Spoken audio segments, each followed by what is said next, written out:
Bueno, buenas tardes a todos. La verdad que es un placer coordinar este webinar de un tema tan actual y tan impactante en nuestra práctica cardiológica diaria.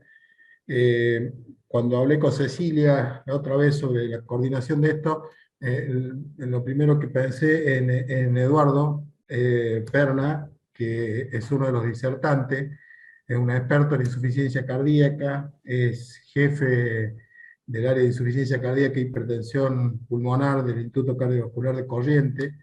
Además es un amigo y es alguien a quien admiro muchísimo. Yo siempre se lo digo personalmente y se lo vuelvo a reiterar, cada vez que habla siempre aprendo algo, es una persona con una capacidad enorme, y pensando en Eduardo dije, definitivamente en algo que lo apasiona como es la insuficiencia cardíaca, tuvo la fortuna de ver todos los hitos que cambiaron la historia de la insuficiencia cardíaca desde su primera etapa de médico hasta la actualidad. Así que para mí es un placer enorme compartir este webinar contigo, Eduardo. Y también vamos a compartir una visión fuera de la insuficiencia cardíaca, pero no menos importante, ya que si nos ponemos estrictos, actúa sobre la parte preventiva de la insuficiencia cardíaca en etapas muy precoces, y para eso vamos a contar con otro experto en el área de prevención cardiovascular, como es el doctor Sergio Jiménez de Mendoza, que es expresidente del Comité de Obesidad y Diabetes de nuestra Federación Argentina de Cardiología. Ni qué hablar, que Eduardo, además de todo lo que les comente, es el expresidente saliente de nuestra querida Federación Argentina de Cardiología. También, para abrir algún debate, vamos a contar con la presencia de dos panelistas, que son ambos miembros del Comité de Insuficiencia Cardíaca e Hipertensión Pulmonar de la FAC, que son el doctor Gustavo Vega de Mendoza y la doctora Vanessa Aquino de acá de Córdoba. Así que sin más preámbulo, que seguramente son aburridos mis comentarios, vamos a disfrutar de las disertaciones. Bueno, gracias Luis por la presentación. La verdad que yo también te quiero mucho y es un gusto compartir con todos ustedes. Creo que nos pusieron junto con Sergio porque para que estemos a la misma altura de la diapositiva, ¿no es cierto, Sergio? Creo que en eso vas a coincidir conmigo. Totalmente. Voy a compartir la pantalla, creo que tenés que dejar de compartir. Ahí está. ¿Ustedes me confirman si se ve bien? ¿Sí? Sí. Perfecto. Bien, el tema entonces que vamos a discutir es muy interesante porque es sobre el Deliver Trial, afianzando el tratamiento de la insuficiencia cardíaca con fracción de eyección preservada. Estos son mis conflictos de intereses y los temas que vamos a discutir. Brevemente, poner la IC con fracción de eyección preservada en contexto para analizar lo que fue desde la decepción a la primera evidencia, esto que comentaba Luis, y después tratar de afianzar el tratamiento, y para esto el estudio de Liver ha traído muchísima información. El primer punto es entender que la insuficiencia cardíaca hoy incluye un espectro de pacientes que tienen fracción de eyección reducida y fracción de eyección levemente reducida y fracción de eyección preservada. Lo que teníamos hasta ahora era la evidencia en pacientes con fracción de eyección menor o igual a 40%, que esto representa el 45% de la población con insuficiencia cardíaca, es decir, 30 millones de personas en todo el mundo. Y el grupo de insuficiencia cardíaca con fracción de eyección más de 40%, que incluye aquellos que tienen levemente reducida entre 41 y 49, y mayor o igual a 50 la insuficiencia cardíaca con fracción de eyección preservada, representa al 55% restante. Es decir, había 35 millones de personas que todavía estaban esperando completar una evidencia lo suficientemente fuerte como para tener un tratamiento dirigido.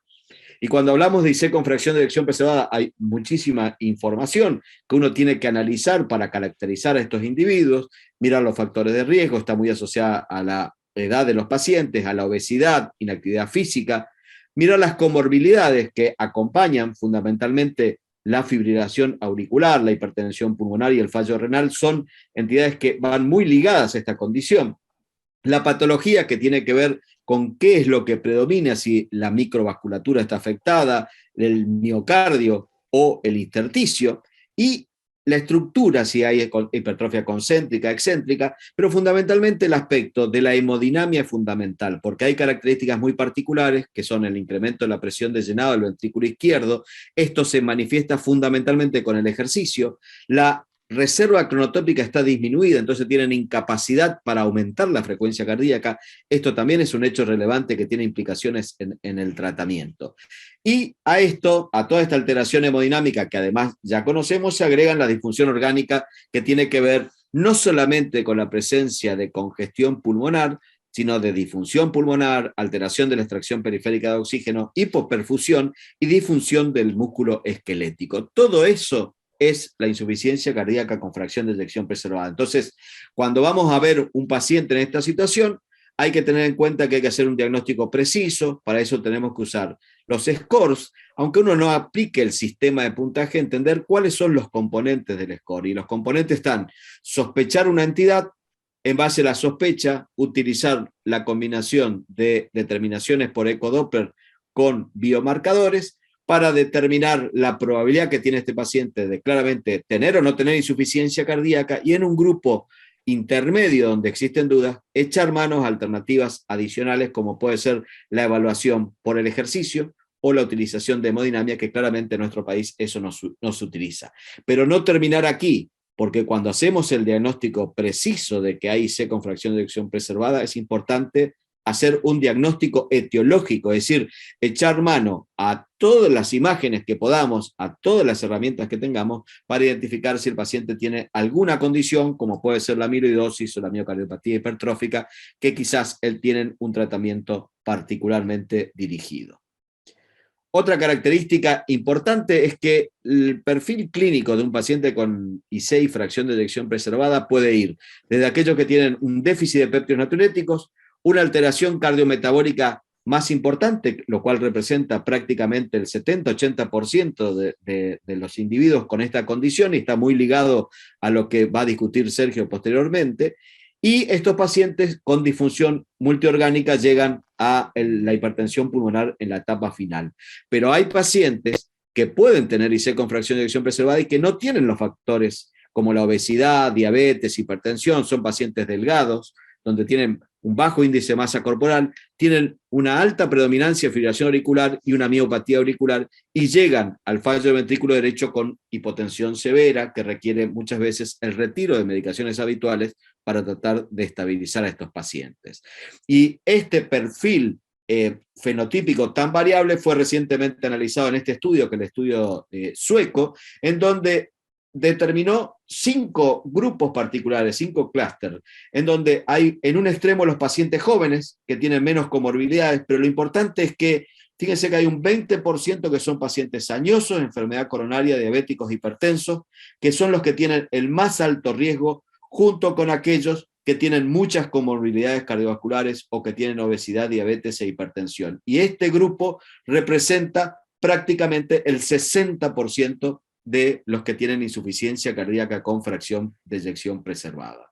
Entonces, ¿qué pasó en el tema del manejo de estos individuos? Y teníamos medicamentos que usamos para los pacientes con baja fracción de eyección, como los beta bloqueantes, pero en IC con fracción de eyección preservada, fíjense cómo la evidencia es limitada. El hazard ratio es 0,81, pero no hay una fuerza para recomendarlos, y esto es fundamental en IC levemente reducida, más que preservada. Los IECA no tienen evidencia, los bloqueantes de receptor de angiotensina tampoco tienen una fuerte evidencia, los ARNI tuvieron una evidencia ahí en el límite, particularmente en el grupo de mujeres, y los antagonistas de los receptores mineralocorticoides, siempre y cuando no vivan en Rusia o en Georgia, tienen una evidencia favorable para tratar esta condición. Y hay muchas drogas que han fallado, los nitratos, los inhibidores de la fosfodiesterasa 5, como el sildenafil, los estimulantes, la guanirato ciclasa y los antagonistas de receptores endotelina, todos ellos han demostrado que no han sido útiles para tratar esta condición. Decíamos que el sacubitril/valsartán, que es poco usado en la IC con fracción de eyección preservada, tiene una evidencia de una reducción del 13% del riesgo del punto final primario, con una P que no alcanzó significancia estadística, pero como dato interesante es la respuesta que tiene en mujeres y la respuesta que tiene en aquellos que tienen una fracción de eyección hasta 57%, es decir, por encima de 40, 45 hasta 57%, uno diría que es el grupo en el cual se podrían utilizar estas drogas en particular. Entonces, ¿qué nos queda como alternativa? Decir, bueno, según el fenogrupo, trato y controlo el peso, hago entrenamiento físico, controlo factores de riesgo, trato las comorbilidades y pensar en algunas intervenciones dirigidas a estas comorbilidades. En los pacientes con fenogrupo 4 y 5, fundamentalmente hay que manejar la congestión con la combinación de diuréticos o inhibidores de aldosterona, monitorear la presión, manejar la fibrilación auricular, que es muy prevalente en estos individuos, pero claramente no había una evidencia muy fuerte de cómo tratar a esta población de pacientes. Y entonces los dos estudios que empiezan a aportar evidencia fundamentalmente fueron este del Paragon y el Emperor Preserve. Y fíjense que el primer dato que vemos es que solamente la mitad de los pacientes con IC con fracción de eyección preservada evaluados para estos estudios fueron incluidos, es decir, la mitad no fueron incluidos, y una de las razones principales por los bajos niveles de péptidos natriuréticos. Pero fíjense que esta población tiene una alta proporción de mujeres, altísima proporción de pacientes con diagnóstico de diabetes y fibrilación auricular y obesidad. Es decir, este es, como decíamos hoy, el perfil típico del paciente.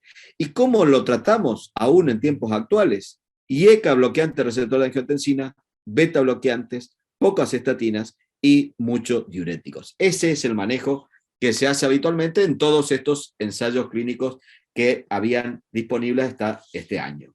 El estudio Emperor Preserve demostró por primera vez el beneficio en el punto final primario de muerte cardiovascular o hospitalización por IC, una reducción de 21% con un número necesario a tratar de 31. Y acuérdense este número para comparar con los resultados siguientes.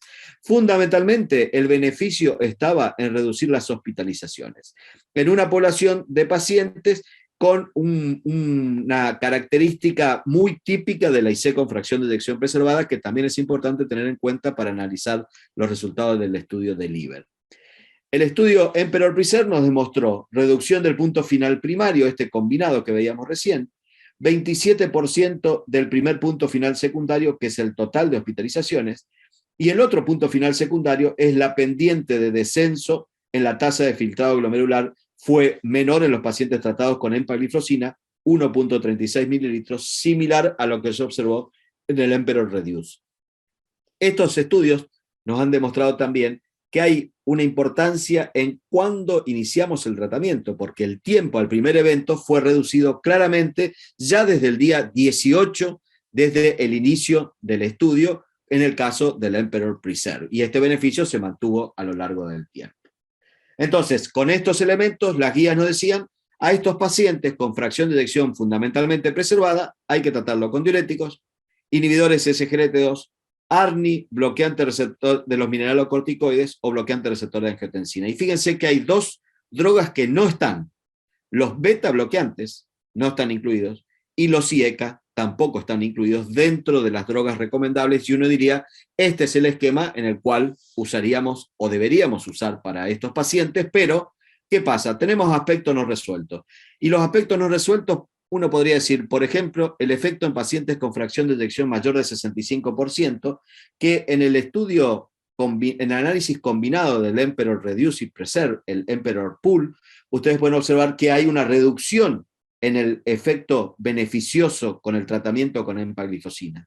El otro es el efecto sobre la mortalidad, que no había ninguna diferencia significativa en la mortalidad total o en la mortalidad cardiovascular, como lo demuestra el estudio Emperor Preserve. Y había dos grupos que no habían sido incluidos dentro de este grupo perfecto, digamos, de IC con fracción de eyección preservada, que son los que tenían fracción de eyección mejorada y el paciente hospitalizado. Entonces, ¿qué nos trajo el estudio de LIVER? El estudio de LIVER, que es el estudio más grande, ¿no es cierto?, con 6.263 pacientes, por un lado, incluyó pacientes dentro de los 90 días de hospitalización, de una hospitalización, es decir, 16% y 10% tenían una hospitalización reciente dentro de los 30 días.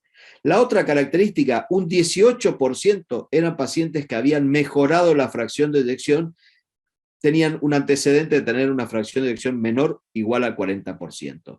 Y la distribución por la fracción de eyección en estos tres grupos 41 a 49, 50 a 59 y 60 o más, era 1/3 de la población. El resto, las características eran muy similares a lo que ocurrían en los otros estudios, y ustedes pueden ver que la clase predominante era clase funcional 2, 75%, los pacientes tenían una mediana de NT-proBNP alrededor de 700 sin FA y 1400 con FA, y el tratamiento, de nuevo, era muy similar a lo que ocurría en los otros estudios. Decíamos, muy bajo uso de ARNI, alto uso de betabloqueantes, antagonistas de los receptores mineralocorticoides un 40%, y una alta proporción de pacientes tenían o IECA o bloqueante de receptor de angiotensina. ¿Qué nos demostró este estudio? El punto final primario era muerte cardiovascular o empeoramiento de la IC, incluyendo la hospitalización o la consulta urgente por insuficiencia cardíaca, y esto es un concepto importante porque el empeoramiento de la insuficiencia cardíaca va un poco más allá de las hospitalizaciones puras por insuficiencia cardíaca. Y hubo una reducción del 18% con un número necesario a tratar de 32. Este efecto fundamentalmente es pensa de reducción de las hospitalizaciones y no así de la mortalidad cardiovascular, que tuvo una reducción del 12%, pero no alcanzó significancia estadística. Dentro de los componentes del punto final primario, fíjense que tanto el empeoramiento de la IC como las hospitalizaciones hubo una reducción significativa en el punto final combinado, y también hubo una reducción o una mejoría significativa en el total de eventos de insuficiencia cardíaca y en los cambios en los cuestionarios de calidad de vida. De nuevo, muerte cardiovascular y muerte de todas las causas no demostraron un efecto significativo en este punto. De todos los análisis de subgrupo que se hicieron en este estudio, no se demostró una interacción significativa con ninguno de ellos. Fíjense, edad, sexo, raza, región, con o sin diabetes, con o sin fibrilación auricular, el índice de masa corporal, fracción de eyección, bueno, todo esto. Pero hay dos análisis importantes a tener en cuenta. El primero era decíamos, la fracción de eyección mayor del 60%, que era una de nuestras preocupaciones. Y fíjense cómo en el análisis, tanto del punto final primario, que ya se observa un beneficio significativo en individuos menos y más de 60%. Y tampoco hubo una P de interacción significativa en el resto de los puntos finales. Y en aquellos pacientes que mejoraron la fracción de eyección, también el beneficio fue claro en comparación con aquellos que tenían IC con fracción de eyección preservada pura. Es decir, los que mejoraron la fracción de eyección, el beneficio fue significativo, y la P de interacción para hospitalizar, los que tenían antecedente de una hospitalización dentro de los 30 días, tampoco hubo diferencia significativa. Es decir, estamos extendiendo nuestra evidencia a estas poblaciones que nos quedaban cierta duda. Pero hay datos nuevos. Esto fue publicado hace muy pocos días, el 3 de octubre. Fíjense el tiempo a el primer beneficio significativo clínicamente, ya sea analizando el punto final combinado o el empeoramiento de la insuficiencia cardíaca. Fíjense que al día 13 y al día 16 ya se observa un beneficio significativo, lo que está en concordancia con los datos que vimos previamente desde el Emperor Preserve. También se demostró, este también es un análisis publicado hace poco tiempo, que el beneficio en años ganados es alrededor de un promedio de 2 años, independiente de todas las variables que se puedan analizar. Y es interesante porque en un paciente de 55 años, el beneficio es de 2 años de vida ganado, sin hospitalizaciones. Y en pacientes de 75 años es 1,2 años. Pero en general, el promedio está alrededor de los 2 años de ganancia de vida. El análisis recientemente publicado también es el que tiene que ver con las hospitalizaciones recientes. Y es interesante porque cuando uno mira a los pacientes recientemente hospitalizados, ya el riesgo es mayor que aquellos que no han tenido una hospitalización reciente. Y aquí hay que mirar la P de la interacción. Fíjense que la P de la interacción no da significativo. Esto significa que pacientes hayan o no hayan sido hospitalizados, el beneficio es exactamente el mismo en todos los puntos finales conocidos. Entonces, redujo la dapaglifosina de manera similar el riesgo de evento en pacientes con y sin historia de hospitalizaciones. Y el otro dato importante es que el inicio durante o tempranamente de una internación fue seguro y efectivo y no hubo diferencia en los eventos adversos, como tampoco hubo diferencia en los eventos adversos en la población general en aquellos tratados con la dapaglifosina 10 miligramos o con el placebo, y ustedes pueden observar que todos los eventos adversos serios y aquellos de particular interés, como puede ser la hipoglucemia, la cetoacidosis, la depresión de volumen, el empeoramiento renal serio que requiera discontinuar el tratamiento, o la gangrena de Fournier, que era una de las preocupaciones importantes, que incluso no hubo ninguna en el estudio de Liver, no hubo diferencias en pacientes tratados con la droga o los que recibieron placebo. Pero además de estos análisis, hay análisis adicionales que tienen que ver con la reunión de los estudios DAPA y el de Liver. ¿Y qué nos aporta la reunión del DAPA y el de Liver? Particularmente el efecto sobre la mortalidad. Y fíjense cómo hay una reducción significativa de la mortalidad cardiovascular en el espectro de la fracción de eyección, una reducción del 14%, una reducción del 10% de la mortalidad por todas las causas, 29% de las hospitalizaciones totales y 10% de este punto final de muerte cardiovascular, infarto o stroke.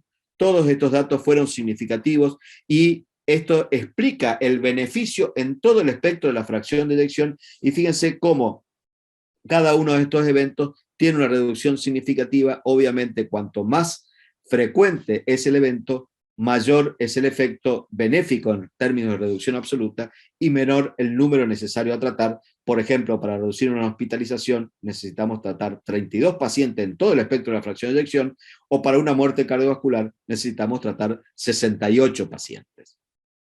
Además, este estudio hizo una combinación del Deliver con el Emperor Preserve.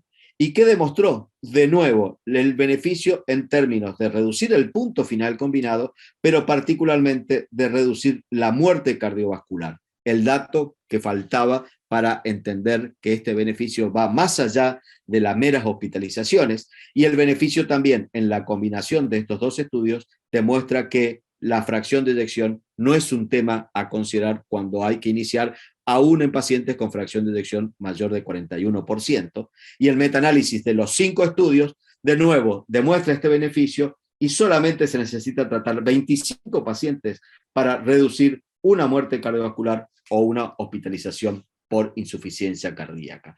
Es decir, que si juntamos toda la evidencia que hay en insuficiencia cardíaca con fracción de eyección reducida o preservada, tenemos datos del Emperor Reduce y el Emperor Preserve. El DAPA se completa con el Deliver. La combinación de DAPA y Emperor Reduce o Emperor y Deliver también avalan su uso. Todo el Emperor Pool, el DAPA Pool y el análisis de todos los estudios con insuficiencia cardíaca en el espectro de la fracción de eyección demuestran claramente que hay un beneficio con el tratamiento con estas drogas. Y es muy interesante porque el Deliver además mostró que este beneficio de muerte cardiovascular u hospitalización no se atenúa a medida que la fracción de eyección se incrementa, como ocurrió, por ejemplo, con la mayoría de las otras drogas, hablando de un beneficio más allá de esa fracción de eyección de 60%. Entonces, como mensaje finales, primero, invitarlos al Congreso Interamericano de Falla Cardíaca y Hipertensión Pulmonar, que se organiza en conjunto la FAC con la SAC y la SIAC, el 10 y 11 de noviembre en Buenos Aires. Esto tiene un formato presencial, pero también un formato virtual, así que esperamos su participación. Y decirle que la IC con fracción de eyección preservada es un síndrome muy heterogéneo que está influenciado por comorbilidades, y esto limita que haya una medicina con opción única para todos. Y el tratamiento previo lo hacíamos con recomendaciones limitadas: ARNI, bloqueante receptor de angiotensina, antagonista de los receptores mineralocorticoides. La dapagliflozina redujo 18% el riesgo del punto final primario, independiente de la presencia de diabetes, de la fracción de eyección, del antecedente de fracción de eyección baja o de hospitalizaciones previas. El beneficio fue consistente, seguro y temprano, y afianza la evidencia más allá de la función del BI, y por lo tanto DAPA y empagliflozina representan una nueva opción terapéutica de amplio espectro para pacientes con IC y fracción de eyección preservada. Muchas gracias. Excelente, Eduardo. Súper completo panegírico de la insuficiencia cardíaca con fracción de eyección preservada. Ahora vamos a la etapa inicial del problema, a ver qué podemos hacer para la prevención. Sergio, contanos un poco. Bien, bueno, antes que nada, muchas gracias. Muchas gracias por la invitación. Voy a compartir la pantalla. ¿Me avisan si se ve? Bien. Bueno, Sí, perfecto.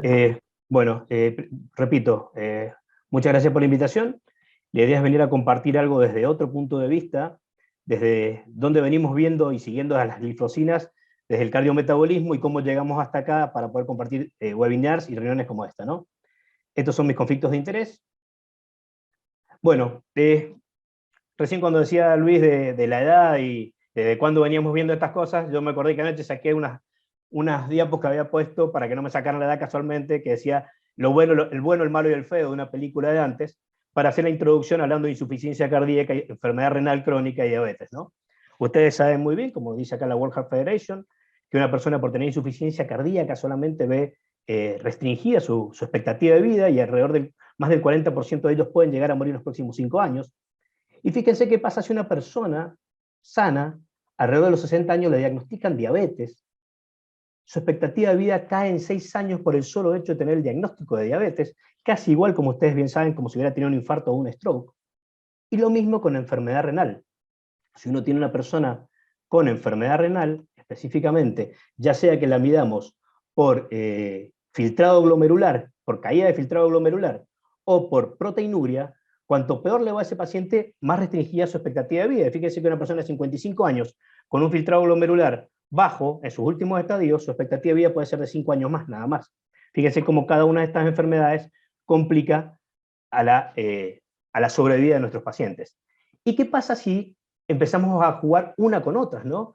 Si una interacciona con la otra? Fíjense que el hecho de tener enfermedad renal crónica incrementa las posibilidades de desarrollar insuficiencia cardíaca.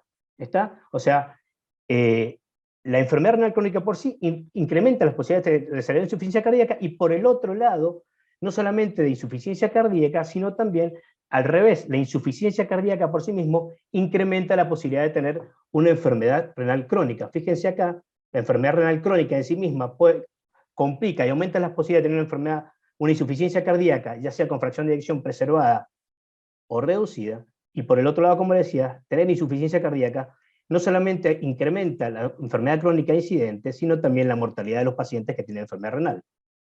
Y si juntamos diabetes con insuficiencia cardíaca, ustedes saben muy bien que tener diabetes, los pacientes por el solo hecho de tener diabetes tienen más posibilidad de desarrollar insuficiencia cardíaca a lo largo de la vida que aquellos que no la tienen.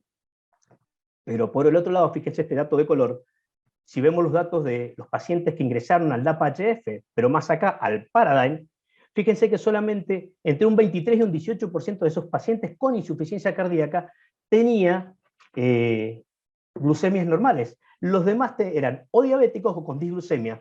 ¿Cómo se asocia tener insuficiencia cardíaca con diabetes y viceversa? Y a ustedes que vienen de la parte de la insuficiencia cardíaca, fíjense, estos son datos del ScoreMagic, como una persona por tener una perdón, porque estaba sonando el teléfono. Una persona por tener una fracción de eyección baja de menos del 20%, ve incrementado su mortalidad. Pero lo mismo le pasa si tiene creatinina en los valores más altos, por allá de 2,15, y si no, fíjense acá, cuando uno suma puntos en el mismo score, el hecho de tener una fracción de eyección de 20% o menos, que ustedes saben muy bien lo que eso significa en el pronóstico de un paciente, es casi tan malo como tener creatinina de más de alrededor de 3. Fíjense cómo ese paciente que tiene alterada su función renal tiene tanto o mayor mortalidad que un paciente, o más puntaje para la mortalidad por insuficiencia cardíaca que un paciente que tiene una fracción de eyección de menos de 20. E incluso mucho más puntos que si el paciente es diabético. Y bien, y si ahora yo junto diabetes con enfermedad renal, otra cruza, fíjense que los pacientes con diabetes tienen mucho más riesgo de tener cualquier estadio de falla renal comparado contra los pacientes en blanco que no lo tienen. Y que además, a medida que el paciente diabético va empeorando, como estos datos del NANES nos muestran, su función renal, ya sea por albuminuria, por empeoramiento del filtrado, o por albuminuria más empeoramiento del filtrado, su mortalidad a 10 años alcanza hasta el 47%. O sea que además está que yo les cuente cómo cuando uno junta estas 3 enfermedades que tienen mucho que ver con las drogas de las que estamos hablando, cómo los pronósticos de nuestros pacientes se van alterando. Y haciendo una línea del tiempo, empezando por William Whittier en el 1786 con la digoxina, hasta la fecha, hubo un gran freno en cuanto a lo que nosotros encontramos en el tratamiento, ya fuera desde el punto de vista de la cardiología, que allá a fines de los 90 habíamos terminado con los beta bloqueantes, que era a principios de los 90, los IECAs un poco antes, los antagonistas del receptor de mineralocorticoides, pero fíjense que a los que hacían diabetes también le pasó lo mismo, y no les cuento nada a los nefrólogos que no tenían drogas más allá de los IECA y ARA2, ya fuera en estudios en pacientes diabéticos o en pacientes no diabéticos, para proponerle en la prevención y el tratamiento de nuestros pacientes. ¿Y qué pasó en el 2008? Perdón, más precisamente en el 2007, un estudio hecho con TZD, el estudio ACOR, que era un estudio hecho para controlar la glucemia en los pacientes de una manera estricta, mostró más allá que a los pacientes les iba bien desde el punto de vista metabólico, y acá sí, los cardiólogos siempre haciendo lío, el doctor Steven Nissen hizo un metaanálisis donde demostró que el control de los pacientes en forma estricta con cierto tipo de drogas, como eran las tiazolidinedionas, aumentaban el riesgo de infarto en forma significativa, y en el límite de la significación, la muerte de causa cardiovascular. Eso llevó a que la FDA y la EMA, unos en Estados Unidos, otros en Europa, empezaron a exigir a las drogas que tuvieran cierto grado de seguridad cardiovascular para poder salir al mercado. De hecho, este trabajo fue titulado en el British Medical Journal como la tormenta perfecta, ¿no? Refiriéndose a Bandia, la rosylitazona. Un poco más cercana al tiempo, aparece en insuficiencia cardíaca los ARNIs, 2013-2014. Y recién, en el 2015, aparece el estudio en PAREG. ¿Por qué traje la historia hasta acá? Porque hay una cosa muy importante.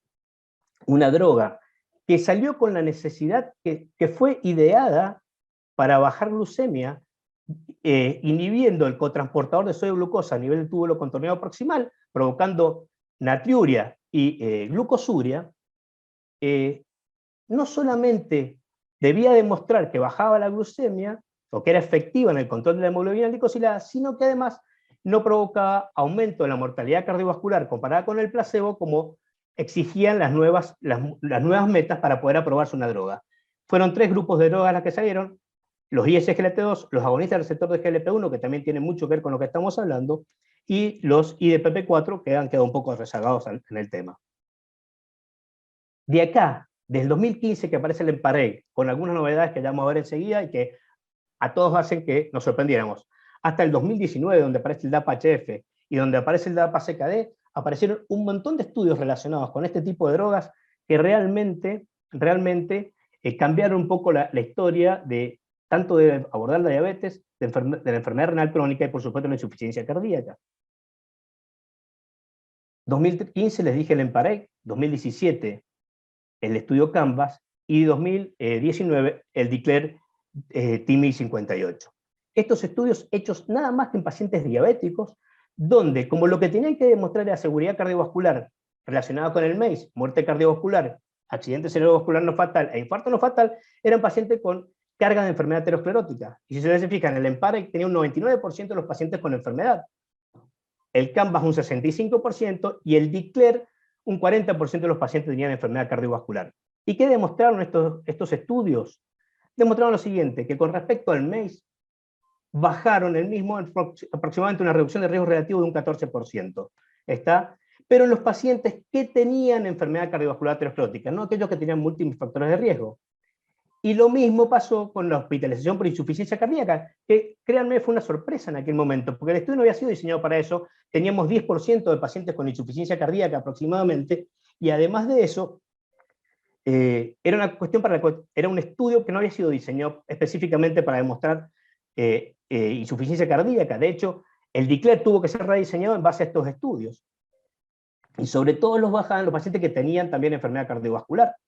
Igual los pacientes, en cuanto a insuficiencia cardíaca, se beneficiaban tanto, que fue otro hallazgo, aquellos que tenían historia previa de insuficiencia cardíaca como aquellos que no lo tenían. En estos 3 estudios hechos en pacientes diabéticos. Y la otra sorpresa de la cual yo vengo a hablar ahora, que es más que nada los endpoints renales. Estos pacientes lograron tener una disminución, tanto fíjense en los pacientes que tenían enfermedad cardiovascular como aquellos que no, una disminución del riesgo de desarrollo de enfermedad renal. Y en eso vamos a referirnos en el próximo slide de la charla.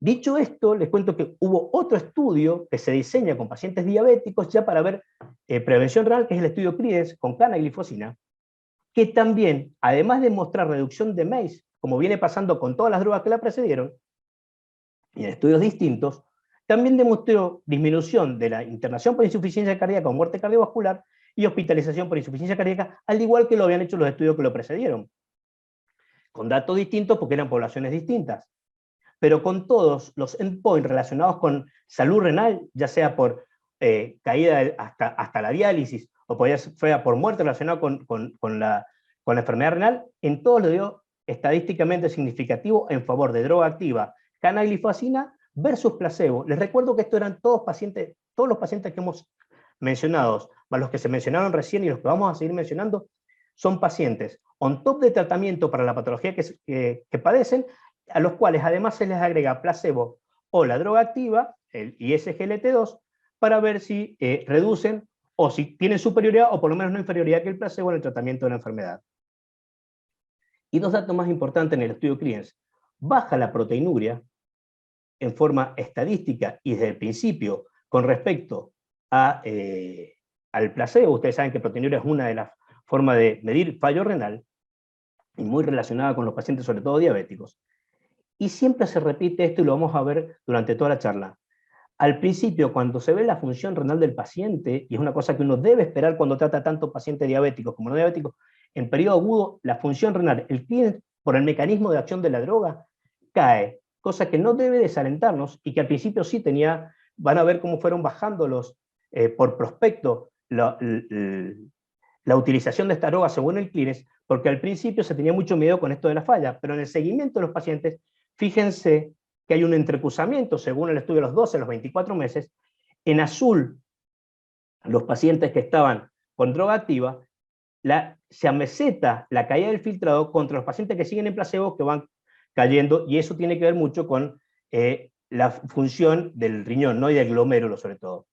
Esto para que nos demos cuenta que independientemente en los 4 estudios que les comenté, los filtrados eran totalmente distintos, muchos más enfermos desde el punto de vista renal los pacientes del CRIENS, y más sanos los pacientes del DICLER, pero en todos los casos hubo, como ustedes van a ver, beneficio en el compuesto renal en los pacientes que usaban el ISGLT2 comparado contra el placebo. Y ahí está la reducción de cada uno de los estudios, y todos estadísticamente significativos con respecto a los pacientes que no lo usaban. Ahora bien, un interrogante. ¿Este beneficio es solo para pacientes con diabetes mellitus? ¿Cómo unimos toda esta evidencia para poder recomendarlos? Y si hay nuevas recomendaciones actuales o que vayan cambiando la forma de ver la enfermedad. Y acá les cuento otro estudio que fue publicado en el 2020. Les cuento, CRIENS, DAPA-CKD y el EMPA-Kidney, 3 estudios hechos para ver punto final común, empeoramiento de la función renal o muerte de causa renal. Los 3 debieron ser detenidos antes de tiempo por la evidencia en cuanto al beneficio, ¿no? Y este estudio, tanto en el compuesto primario de empeoramiento de la función renal, caída del CLINES en menos del 50, entrada en diálisis, ya fuera trasplante o muerte renal, a los pacientes les fue mucho mejor cuando estaban en el grupo de dapaglifosina que el placebo, con un NNT de 19 a lo largo del estudio.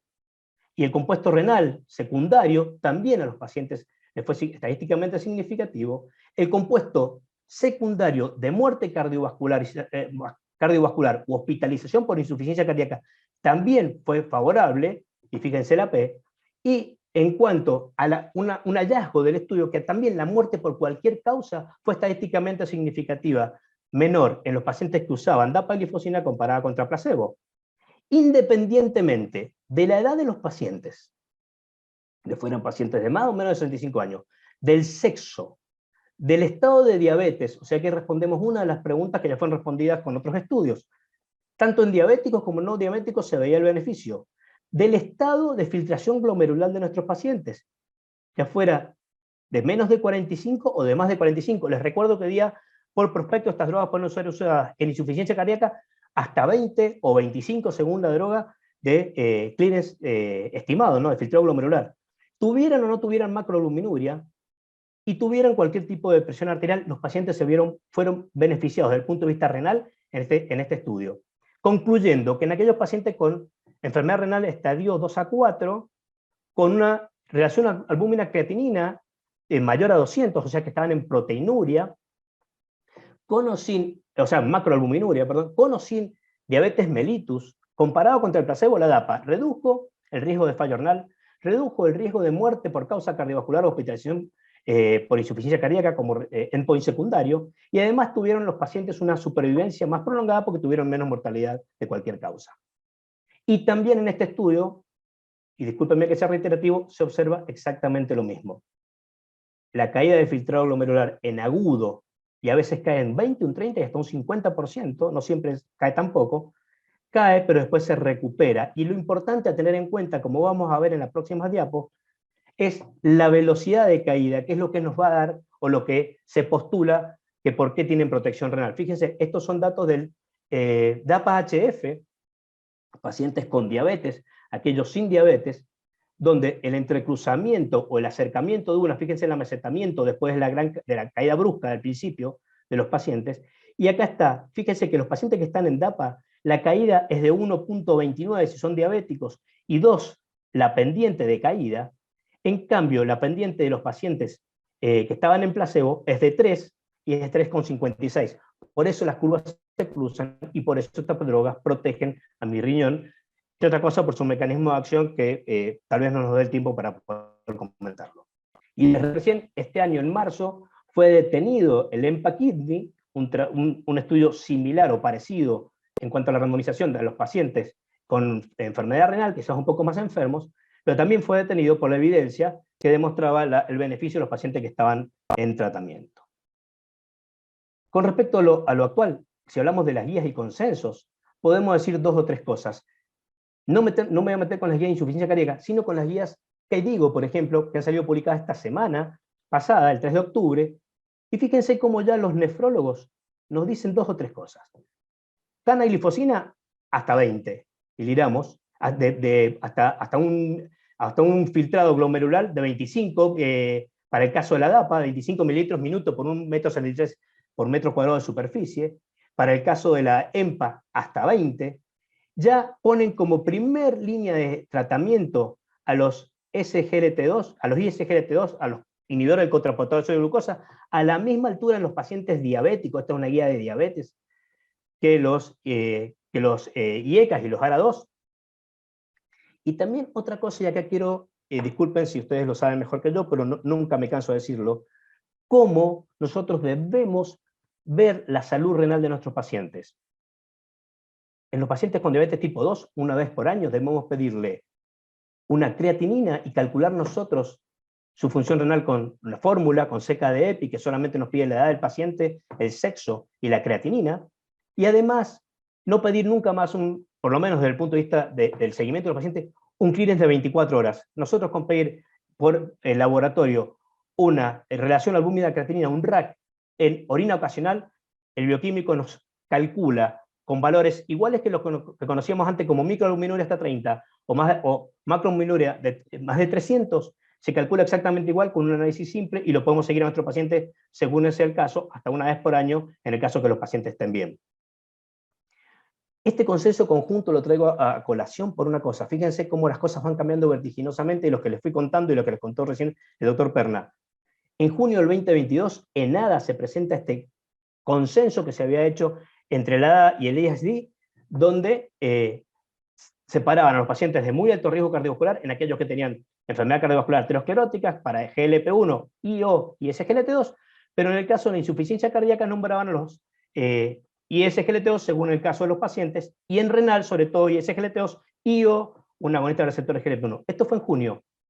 30 de septiembre cambia, y ya esto que decía, según la población, fíjense cómo cambia el 30 de septiembre, y ya ponen tratamiento ISGLT2 en insuficiencia cardíaca con fracción de eyección preservada. Está no solamente en reducida, sino que adhieren después, o sea, añaden después de la aparición del liver, pacientes con preservada, también indicación de ISGLT2.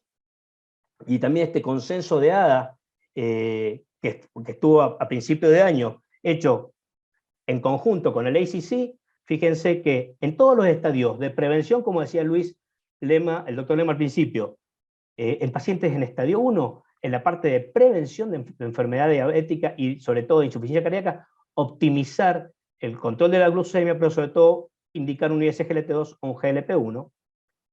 Cuando el paciente está en estadio B, un ISGLT2 de preferencia, y cuando el PADI, no le digo nada, con los 4 fantásticos, como ustedes lo saben denominar, cuando el paciente está en estadio C. Resumiendo ISGLT2,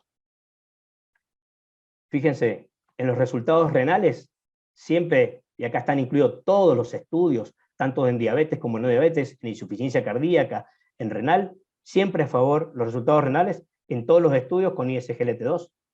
En mortalidad cardiovascular y en mortalidad total, también siempre a favor del uso del ISGLT2.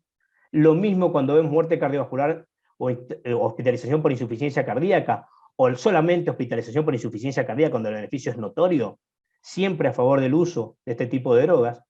La muerte cardiovascular o la hospitalización, como decíamos, siempre a favor de este tipo de droga, independientemente, que el paciente sea diabético o no lo sea, de estudios con diabetes y estudios sin diabetes, y de la edad de los pacientes. Vuelvo a recalcar la edad de los pacientes, porque hay muchas veces se le prohíbe al paciente el uso de estos remedios por su edad, por lo menos desde el punto de vista de indicación de algunas obras sociales.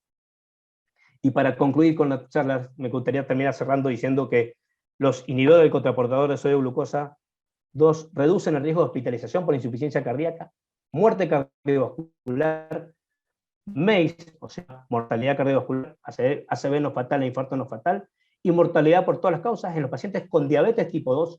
Los beneficios son constantes en los subgrupos definidos por antecedentes de los pacientes, ya sea que tengan antecedente de enfermedad cardiovascular, de hospitalización por insuficiencia cardíaca o alteración de la función renal. Independientemente del estado de diabetes, estas drogas reducen la hospitalización por insuficiencia cardíaca, la muerte en los pacientes con insuficiencia cardíaca con fracción de eyección reducida, y ahora habrá que agregar también, por lo menos para la hospitalización con insuficiencia cardíaca con fracción de eyección preservada, y que la DAPA, y lo dejo para la discusión, EMPA y canaglifosina sugieren tener efectos de clase consistente con todos los resultados cardiorrenales que les he mostrado y que seguramente van a seguir apareciendo.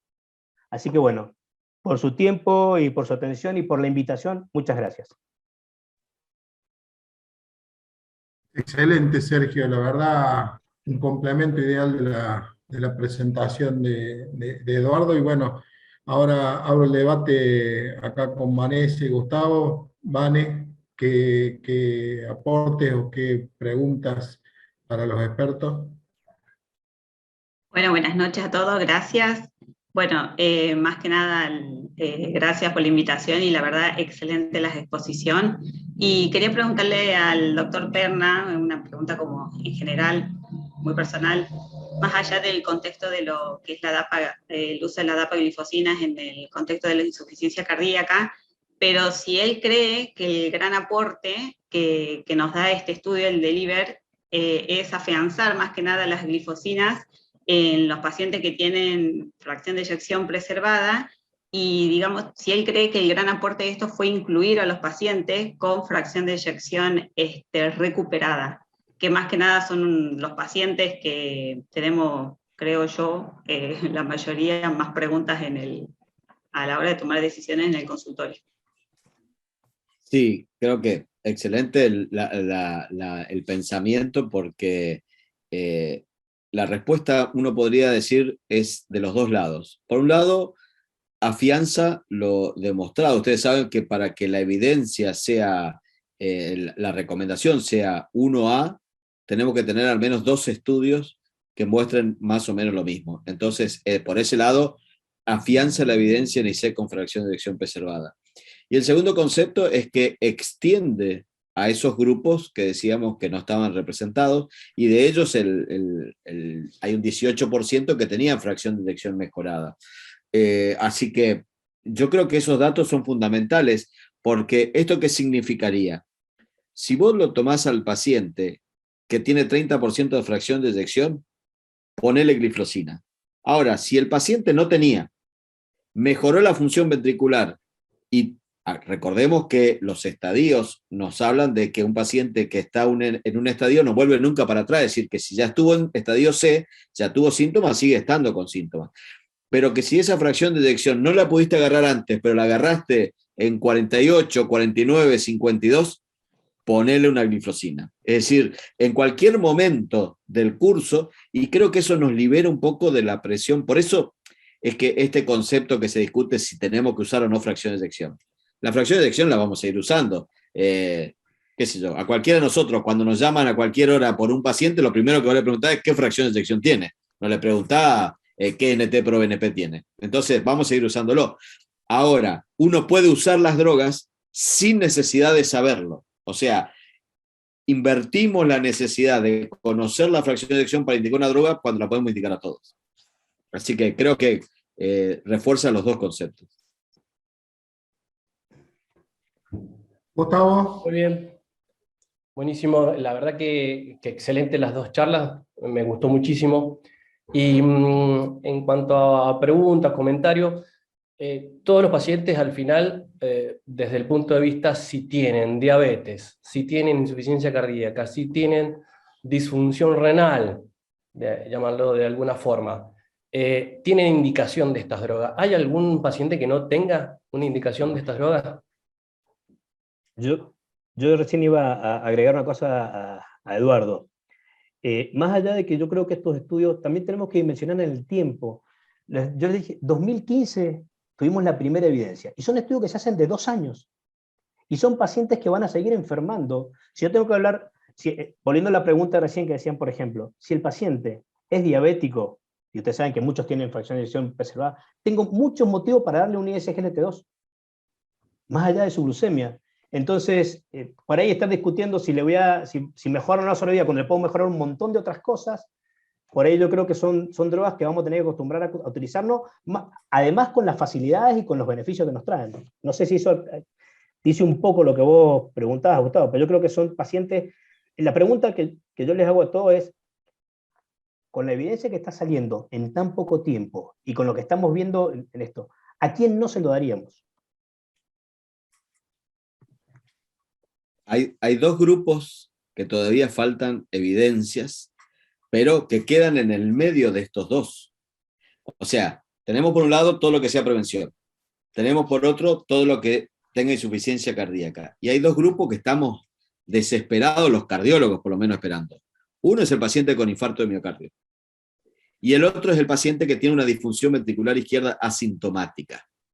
Entonces, estamos esperando la evidencia, pero nada hace pensar que esos estudios fallarían, porque están en el medio de un espectro de una enfermedad cardiovascular. De última, uno dice, si el paciente tiene disfunción ventricular izquierda y es diabético, listo, se lo pongo porque es diabético. O le miro la función renal, si tiene fallo renal, se lo pongo porque tiene fallo renal.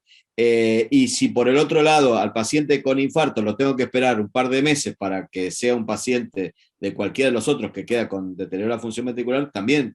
Entonces, pero estamos esperando estos resultados de los trabajos grandes, particularmente con DAPA y empagliflozina en el infarto agudo, que yo creo que van a terminar de cerrar el círculo, y son hechos, digamos, importantes, porque allí entra parte de la medicina preventiva. Es decir, en un paciente en etapa B podemos prevenir que pase a la C. En un paciente con un infarto que hizo algo de insuficiencia cardíaca o disfunción ventricular, lo podemos prevenir que progrese. Creo que son dos grupos en los cuales tenemos que estar atentos a las evidencias que van a surgir, pero a veces hay que utilizar digamos, la lógica en el manejo. Y siempre tenemos Sergio, acá tengo preguntas del grupo dirigida a tu presentación que se focalizó mucho en la parte renal, del doctor Mario Escobar.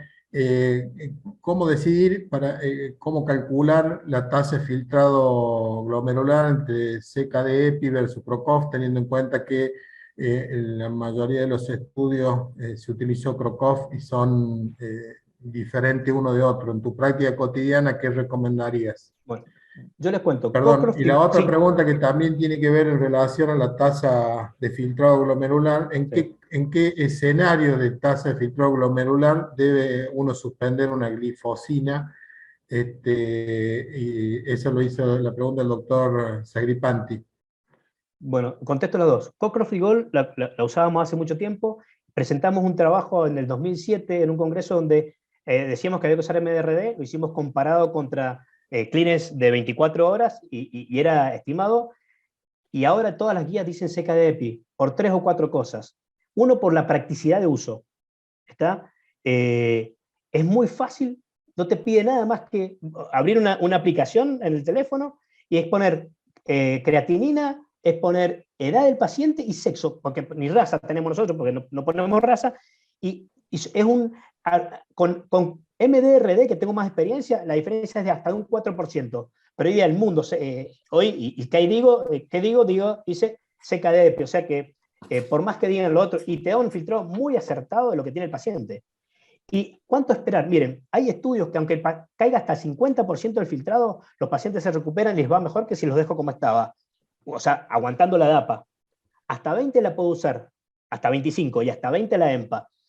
Las nuevas guías que digo, en todos lados, hasta en los filtrados más bajos, te dice, indique y derive. O sea, si yo tengo un paciente que tiene la indicación, le indico la DAPA o la EMPA, escúcheme, es 10 miligramos y no hay que titular, no hay que a la mañana, 10 miligramos, y si tengo duda, lo derivo al nefrólogo, pero ya con la indicación y con la medicación a cuesta. O sea, perdamos ese miedo, porque independientemente del CLINES, el paciente se beneficia. No sé si contesté la pregunta. Totalmente, Sergio. Y ahí va una para vos, Eduardo. Momento oportuno para iniciar glifosinas en la internación. La respuesta está en la pregunta, en la internación. O sea, uno puede utilizar la glifosina por dos razones en un paciente con IC, ¿no es cierto?, durante una hospitalización. Una es buscando mejorar el efecto diurético en pacientes que tienen, por ejemplo, resistencia a los diuréticos. Entonces, en esos pacientes está testeado hasta 25 miligramos de, por ejemplo, empagliflozina, para lograr una mejor respuesta diurética, balance hídrico negativo, y uno podría utilizarlo por esa razón. Ahora, si el paciente responde rápidamente a los diuréticos, podemos utilizar con tranquilidad e iniciar la empagliflozina en cualquier momento. Los trabajos inicialmente se hicieron buscando el paciente estable, sin inotrópicos, con tensión arterial mayor de 90 o mayor de 100, pero hoy en día uno lo puede usar en cualquier momento desde que es admitido. Lo que yo diría que es más importante de mirar antes de saber en qué momento de la internación es asegurar que el paciente va a tomar la medicación después, porque de nada serviría que yo le dé una pastilla por 3 días si después no se la puedo asegurar. Entonces es importante tener en cuenta esa previsión para iniciar terapéuticas de este tipo, ¿no? Totalmente, Eduardo, y un poco va de la mano con lo que acaba de preguntar otro colega en relación a la realidad de nuestro país y la compliance de la droga en relación, no tanto a efectos secundarios, sino a costos. Acá tengo otra pregunta para el doctor Sergio Jiménez. Es un paciente obeso y diabético. ¿Con qué droga iniciaría un ICGLT2 o un agonista GLP-1, teniendo en cuenta que es una población más propensa a tener insuficiencia cardíaca con fracción de eyección preservada, y además urge la necesidad del descenso de peso? La doctora Cecilia Mori. Les cuento, las últimas guías que yo mostré del consenso ADA-ISD, que fue publicado el 30 de septiembre, ya ponen en esos pacientes obesos, donde mi objetivo es que bajen de peso además de contra glucemia, semaglutide 2.4, que no está acá, y tirzepatide, que es un agonista de receptor de GLP-1 y de HIP, que ha demostrado una reducción de peso de hasta 21%, o sea, va a empezar a competirle casi a la cirugía bariátrica y metabólica. O sea que ya las guías vienen con, en esos pacientes específicamente, ese tipo de drogas, buscando descenso de peso, y después podría buscar un ISGLT2. Recuerden que el ISGLT2 te baja 2 a 4 kilos, a veces, en los pacientes muy descompensados por glucosuria, porque pierden calorías, pero son 2 o 3 meses y después se estanca. No es lo mismo que con el GLP-1. Lo que pasa es que acá no tenemos 2.4 ni tirzepatide, que todavía no llega. No sé si puede crear, pero yo uso un GLP-1 en esos. Yo Gustavo, le agregaría sí. una cosita, Luis, a eso. Se finalizaron ahora el reclutamiento de 2 estudios, que son los estudios STEP, Heart Failure con fracción de eyección preservada. Uno en pacientes obesos sin diabetes y otro en pacientes obesos con diabetes. El tratamiento es semaglutide hasta 2.4 versus placebo. Pero para tratar la IC con fracción de eyección preservada en un fenotipo particular de pacientes obesos, así que esperamos los resultados de estos dos ensayos. Ya reclutaron más de 1.100 pacientes, se hicieron con participación de Argentina, y podría ser una estrategia. El pensamiento es, si yo logro bajar el peso, disminuir además la grasa, el depósito de grasa visceral, puedo lograr algún efecto benéfico en reducir la progresión de la insuficiencia cardíaca. Es un concepto un poco más, digamos, diferente de solamente intervenir. Así que eso podría ayudar también a la toma de decisiones de esto que planteaba Sergio previamente. Una pregunta, Gustavo, vos como ecocardiografista y además que haces insuficiencia cardíaca en tu práctica cotidiana, ¿ves el impacto en el de-remodeling del ventrículo izquierdo cuando comparás evolutivamente los ecos de los pacientes con FEI reducida? Sí, la verdad que sí, lo empezamos a ver desde sacubitril valsartán. Empezamos a ver mucho la disminución de los, digamos, del daño, tanto estructural como funcional. Veíamos la disminución del cálculo de la presión de fin de diástole, veíamos la reducción de volúmenes de diámetros de la aurícula izquierda, y también disminución del espesor parietal. Y ahora, que muchas veces, o casi siempre, estos pacientes que tienen fracción de eyección reducida tienen las dos moléculas, la verdad que vemos muy frecuentemente. Y la otra cosa que no lo veíamos antes es la fracción de eyección recuperada, mejorada. Es llamativo, después de tener estas dos moléculas, como frecuentemente tenemos pacientes que han mejorado esta fracción de eyección. No sé, Eduardo, si a vos te parece lo mismo, si tenés esa sensación, ¿no?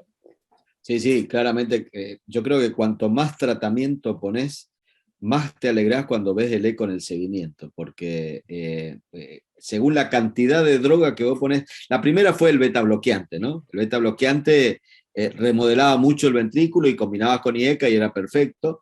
El ARNI, bueno, ahora se demostró que reduce la insuficiencia mitral funcional, lo cual es muy importante, ¿no? Para conductas futuras.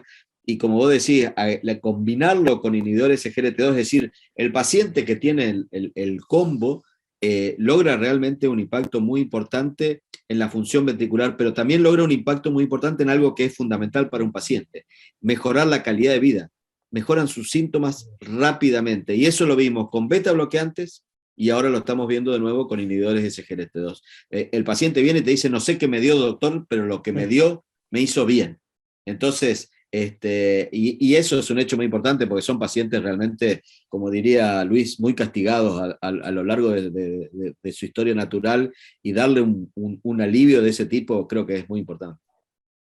Eduardo, y para aportar algo más a la discusión de esto que venimos hablando, de esta interacción con todo el espectro de la insuficiencia cardíaca, también tienen impacto, si bien el estudio es pequeño, pero bastante bien diseñado, sobre la presión pulmonar, que es un fenotipo que no queremos tener nunca, ni con FEI preservada, ni con FEI reducida, porque es un fenotipo que siempre entraña un peor pronóstico, y también en el caso específicamente de la empaglifosina, también demostró su acción sobre las presiones pulmonares, es decir, actuar sobre una etapa previa a la congestión clínica, que no es poca cosa, ¿no?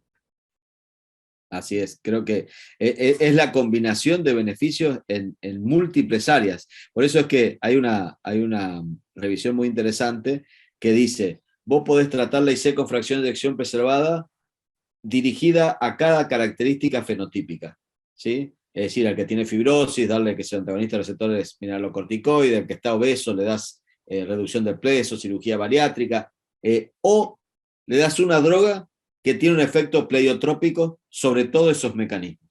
Y por eso es que el concepto es que las glifosinas serían un tratamiento de amplio espectro, porque uno podría utilizarlo en poblaciones mucho más amplias de las que teníamos anteriormente, en la cual se basaba el concepto de fenotipos.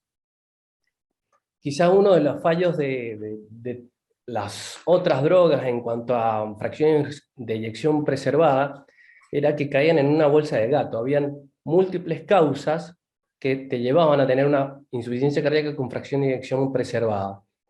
¿Qué opinión te merece, Eduardo, en aquellos pacientes, hablando de fenotipos, quizás hablando de patología, qué opinión te parece con respecto a pacientes que tienen amiloidosis, que pacientes que tienen enfermedad de Fabry, pacientes que tienen sarcoidosis? Sí, yo creo que es muy difícil pedirle a todas estas drogas que son para la IC el efecto específico de una patología, sin ir a cosas muy específicas. En miocardiopatía chagásica uno diría, bueno, tengo que tratarlo igual, pero tampoco nos planteamos la etiología en las miocardiopatías. Entonces, yo personalmente creo que un paciente con IC con fracción de eyección preservada clínica, independiente de cuál es la causa que la voy a buscar y que voy a tratar de tratarla, no dejaría de tratar drogas como la glifosina, en particular la glifosina. Aparte, también es importante entender que hay drogas en las cuales no tendríamos que usar, y en eso, beta bloqueantes es una droga que se da muy libremente a estos individuos, y vos lo ves en el consultorio y llega con 50 de frecuencia cardíaca, 70 de sistólica, y te dice, doctor, doy un paso y me falta el aire y me siento fatigado. Y la primera conducta, vos le sacás el beta bloqueante y el paciente mejora. La segunda droga, cuando están con vasodilatadores, y sobre todo estas etiologías, digo, ¿no? Amiloidosis o Fabry, están muy hipotensos. Le sacás el vasodilatador y mejoran. En esos pacientes hay que manejar la congestión, entonces volvemos al mismo punto de partida. Yo le puedo dar una droga dirigida a el bloqueo, digamos, de múltiples áreas del efecto diurético, y no necesariamente al efecto sobre la supervivencia a largo plazo. Entonces, en ese caso, la glifosina sería una buena opción. La verdad que me quedaría hablando todo el día de este tema, pero te hago una pregunta más, Eduardo, y cierro con un par de reflexiones que tengo hace tiempo. Hace un par de meses te vi en una presentación donde en FEI reducida habías puesto a los Beatles en relación a las estrategias terapéuticas, y a Tonto y Retonto, que es una película olvidable de Jim Carrey, para la FEI preservada. El delivery que vino a afianzarte lo que ya te había puesto el Emperor Preser. ¿Qué personaje le pondrías ahora? ¿Seguirías con Tonto y Retonto? No, claramente. Tonto y Retonto quedó por una imagen de una guía que salió 4 horas antes de la presentación del Emperor Preser. O sea, digamos, lamentable ese resultado, pero así son las guías y así tiene que salir, y nosotros lo hemos discutido en vivo con un tema muy parecido. No de esa relevancia. Tengo el título. Sí. Tengo el título. Ya, Juntos son dinamita. Porque ajustaron lo que no teníamos en preservar y te dieron un tratamiento, por lo menos. Y claro, yo creo que realmente vamos a tener que pensar para la próxima presentación, pero recordemos que no es solo la glifosina. La glifosina sería el cantante principal, ¿viste? Es Axl Rose, pero necesita a los otros, ¿viste? Al de la batería y al peludo que nunca le ve la cara, a ese, si no, no sería Guns N' Roses, ¿no? Entonces, me parece que se necesita el equipo completo para hacer lo que fueron, ¿no? Bueno, te desafío para la próxima presentación, que seguramente te voy a escuchar del tema, a ver quién se te ocurre, ya sea como banda de rock o películas, ya que usaste Tonto y Retonto. Y bueno, como les decía, el tiempo es tirano y tenemos que tratar de acotarnos. La verdad que es un tema apasionante y me quedaría todo el día. Solo les dejo una reflexión que me viene siendo recurrente desde que empecé la cardiología. Ya hace unos años dije, habría que poner unos manguitos para que en aguas cordobesas se distribuyan las estatinas. Con eso podríamos tener un impacto enorme en la prevención primaria y secundaria. Años después, cuando me dediqué a la hipertensión pulmonar, dije, había que agregar unos manguitos más para el sildenafil, viene bien para un montón de cosas. Y ahora creo que habría que agregar unos manguitos y ponerle en aguas cordobesas las glifosinas. Seguramente algún tiempo vamos a estar haciendo. Gracias por las excelentes disertaciones, por la participación de los panelistas, por todo el público en general, así que la verdad he disfrutado mucho este momento. Muchas gracias. Bueno, gracias a todos, gracias por la invitación. Nos vemos. Gracias, excelentes.